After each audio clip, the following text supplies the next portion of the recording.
एक वक्त पर बिहार के दरभंगा ज़िले में 6500 तालाब हुआ करते थे और दरभंगा शहर में 300 से ज़्यादा तालाब थे। अब बमुश्किल 50-60 रह गए हैं। तो वहीं पूरे बिहार में 46,567 सार्वजनिक तालाब रह गए हैं। इनमें भी 9,814 अतिक्रमण के शिकार हैं। तालाबों का खत्म होना सिर्फ बिहार में जल स्रोतों के खत्म होने की बात नहीं है, बल्कि इसके साथ साथ खत्म हो रही है मछुआरों की रोजी रोटी। कभी तालाब पोखर से मछली पकड़कर और बेचकर अपनी आजीविका चलाने वाले मछुआरे अब खेतीहर मजदूर बन गए हैं, ठेला खोमचा लगाने लगे हैं। ये लोग निषाद समुदाय से आते हैं। बिहार में 9% आबादी वाला निषाद समूह बीते कुछ सालों में बड़ी ताकत बनकर उभरा है। राज्य में निषादों की राजनीति करने वाले मुकेश सहनी इसी समूह के बूते अपनी पॉलिटिक्स चमका रहे हैं। इंडिया अलायंस ने उन्हें अपने साथ जोड़कर निषादों का वोट हासिल करने का पैंतरा आजमाया है, तो वहीं एनडीए ने हरी सहनी को आगे किया है। कुल मिलाकर निषाद वोटों को हासिल करने की आपाधापी मची हुई है। लेकिन सवाल है कि लोकसभा चुनाव 2024 में निषादों के असली सवाल कहाँ हैं? इंडिया टुडे हिंदी से जुड़े हमारे साथी पुष्यमित्र की रिपोर्ट के जरिए इस वीडियो में समझेंगे कि आखिर कैसे खेवनहारों की ही नैया मझधार में फंसी हुई है।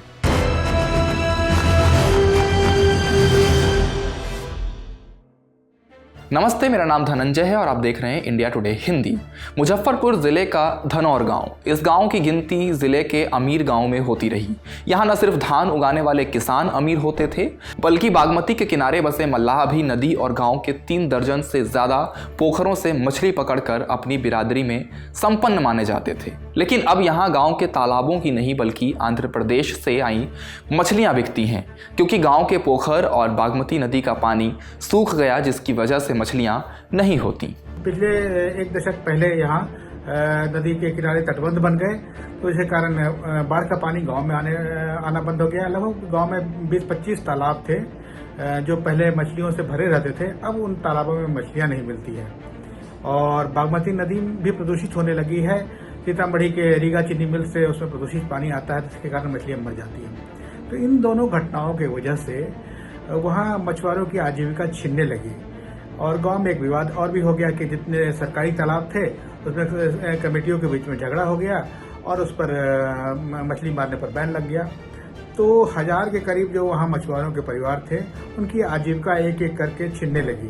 धनौर गांव जिस मुजफ्फरपुर लोकसभा सीट के तहत आता है, उसे निषादों की सीट माना जाता है।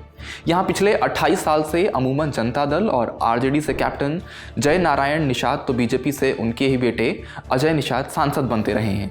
बीच में सिर्फ एक बार 2004 में जेडीयू से जॉर्ज फर्नांडिस जीते थे।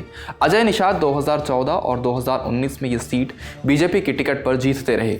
इस बार पार्टी ने उनका टिकट काट दिया तो वे कांग्रेस का टिकट लेकर मैदान में उतर आए। तो वहीं बीजेपी ने एक नए निषाद नेता राजभूषण चौधरी को मैदान में उतारा है। मुजफ्फरपुर के धनौर गांव के लोगों के लिए भूमिहीनता, पारंपरिक पेशे का छूटना, पलायन, गरीबी और हर साल आने वाली बाढ़ जैसे संकट से जुड़े सवाल कम ही हैं। उन्हें इस बात का गुमान है कि निषाद समाज का बेटा मुकेश सहनी इस चुनाव में भी मजबूत लड़ाई लड़ रहा है। पिछले 1 दशक से निषादों की राजनीति कर रहे हैं और खुद को निषादों का एक इकलौता और सबसे बड़ा नेता बताते हैं। इस बार वो महागठबंधन या कहें तो इंडिया गठबंधन के साथ हैं और राजद के साथ हैं। तेजस्वी यादव के साथ लगातार वो पूरे बिहार में रैलियां कर रहे हैं और ऐसा माना जा रहा है कि निषादों पर उनकी पकड़ है और इसका फायदा राजद को मिलेगा। मैं जहां जहां रैलियों में गया और अलग अलग जगह गया तो देखा कि उनके प्रति युवाओं में क्रेज है और उनके साथ लोग सेल्फी लेना चाहते हैं। अपने पूरे शरीर पर पेंट करा के उनके रैलियों में लोग पहुंचते हैं। तो एक तरह का क्रेज इस बार उनके रैली में दिखता है। और मैं जिन निषादों के गांव में गया, जैसे धनौर गया और भी कुछ गांवों में गया, तो वहां मैंने देखा कि मुकेश सहनी को लेके लोगों में समर्थन है। निषादों में निषाद उनको अपना नेता मानते हैं और मुमकिन है कि वो उनका वोट ट्रांसफर होगा।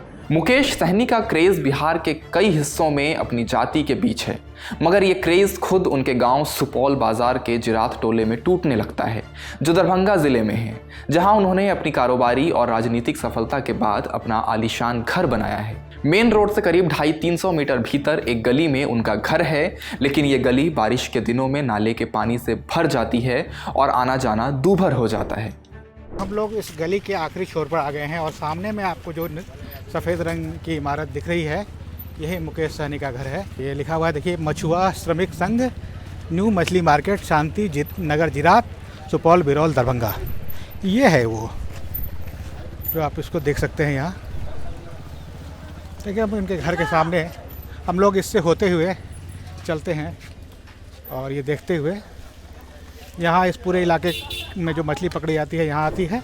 जिरात टोले में मछुआरों के 700-800 परिवार हैं। इनमें से ज़्यादातर लोगों ने कुछ साल पहले मछली पकड़ने का पेशा छोड़कर मखाने की पारंपरिक प्रोसेसिंग करने वाले फोड़ियों का धंधा अपना लिया है।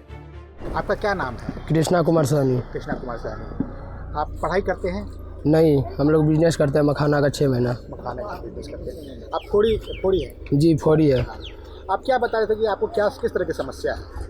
हमारी समस्या यही है कि हमारे जो भी मला समाज है थोड़ा बहुत पढ़े हैं, ज़्यादा कोई पढ़े नहीं है। जो पढ़े उनको नौकरी भी नहीं है सही से, और इसलिए नौकरी नहीं है कि 6 महीना यहाँ काम करते हैं, 6 महीना पूर्णिया डिस्ट्रिक्ट में करते हैं। अच्छा, पूर्णिया डिस्ट्रिक्ट में आप जी। लोग क्यों जाते हैं पूर्णिया में? मखाना फोड़ने के लिए। मखाना फोड़ने के लिए जी। और 6 महीना यहाँ रहते हैं, 6 महीना वहाँ रहते हैं जी। ना? कब से कब जाते हैं? जुलाई से लेके दिसंबर तक, जनवरी तक, लास्ट जनवरी तक हम लोग मखाना फोड़ते हैं वहाँ। मखाना फोड़ते हैं जी। और बाकी समय में यहाँ आते हैं तो? बाकी समय में यहाँ जिसको मछली का अगर काम है वो मछली करते हैं, जो परमानेंटली है वो परमानेंटली करते ही रहते हैं। इस इलाके में बाढ़ नहीं आना भी मछुआरों की मुसीबत बढ़ा रहा है। सुनकर अजीब लगेगा, लेकिन समझने के लिए आप बोवन सहनी की बात सुनिए। बाढ़ जैसे बाढ़ नहीं आ रहा है तो मछली तो कम होवे करेगा ना। बाढ़ आने के बाद जो है ना मछली आता है। बाढ़ नहीं आएगा तो बस उतना ही में रह जाता है, जितना है उतना ही में जो है ना अपना। कितने साल से बाढ़ नहीं आ रही? ये 2-3 साल से नहीं आ रहा है। बाढ़ नहीं आ रही। जैसे कि हम लोग तो समझते हैं कि बाढ़ आने से नुकसान होता है। नुकसान भी होता है, आवाज़ भी होता है। आबाद भी होता है। हाँ। तो आप लोग के लिए बाढ़ आना एक तरह से फायदे का काम है। फायदा ही है। मछली हमारा का जीवन है। निषादों के सबसे बड़े नेता होने का दावा करने वाले मुकेश सहनी अपने ही गांव के लोगों की दिक्कतों के बारे में कुछ कर रहे हैं या नहीं, उनके पड़ोसी रंजीत सहनी ने जो हमसे कहा वो आप भी सुनिए। अच्छा, ये बताइए कि आपके गांव में तो जो मल्लाहों के सबसे बड़े नेता मुकेश सहनी रहते हैं जी। उनके रहने से मछुआरों को क्या फायदा होता है?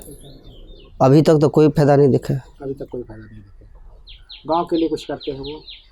गांव के लिए भी अभी तक सोचा नहीं है वो। अच्छा, गांव में कोई काम करवाए हो? नहीं, कुछ मंत्री रहे हैं या नहीं, कुछ नहीं। कोई काम नहीं करवाए। 20 उपजातियों वाले निषाद जाति समूह के लोगों की आर्थिक स्थिति सचमुच खराब है। ये बात जाति आधारित जनगणना में भी सामने आई है। घटवार, बिंद, गंगोता, गोड़ी, केवर्त, बेलदार, वनपर, चाय और कोल जैसी जातियों के लगभग आधे लोग हर महीने 6,000 रुपये से भी कम की कमाई कर गुजारा कर रहे हैं। इसकी सबसे बड़ी वजह जल स्रोतों के कम होने की वजह से पारंपरिक आजीविका का खत्म होना है। बिहार में जल स्रोत कई वजहों से खत्म हो रहे हैं। इनमें क्लाइमेट चेंज का एक मसला तो है ही, जमीन के अभाव में नदियों और तालाबों पर हो रहे अतिक्रमण और प्रदूषण भी बड़ी वजह हैं। इनका स्पष्ट उदाहरण दरभंगा में दिखता है। पोखरों का शहर माने जाने वाले दरभंगा शहर में इन दिनों लगातार पोखरों को भरा जा रहा है। शहर का कचरा ऐतिहासिक तालाबों में डाला जा रहा है। प्रदूषण और अतिक्रमण का कहर दरभंगा और मिथिला के ज्यादातर तालाब झेल रहे हैं। जाहिर है खुद मुकेश सहनी अपने समाज की सबसे बड़ी समस्याओं पर मंचों से मुद्दा बनाते नहीं दिखते हैं, और इस तरह बिहार की 9% आबादी वाला ये समाज मजबूत वोट बैंक होते हुए भी मुद्दों की लिस्ट में बहुत नीचे खिसक गया है, या कहें कि इस लिस्ट से बाहर ही हो गया है। इस वीडियो में फिलहाल इतना ही। इस मुद्दे पर आपकी क्या राय है हमें कमेंट बॉक्स में ज़रूर बताएं। इंडिया टुडे हिंदी को सब्सक्राइब करना बिल्कुल ना भूलें। शुक्रिया।